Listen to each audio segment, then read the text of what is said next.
Welcome back to the top 10 OSHA violations of 2017. We are on the number 4 most cited category, and that is 1910.134 on respiratory protection.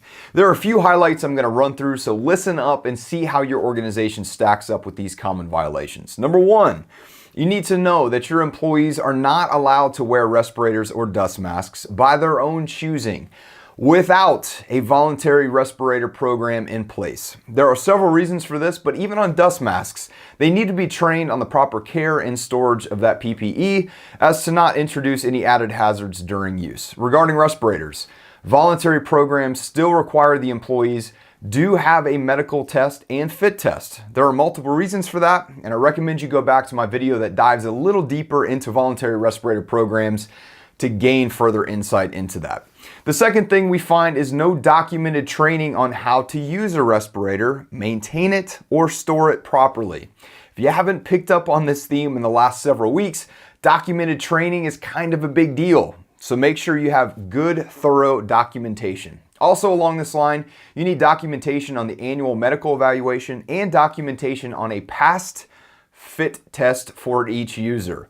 Remember that fit test must be redone if substantial weight has been lost or any dental work has been done. All right, the third and probably most important item in a respiratory protection program is air sampling.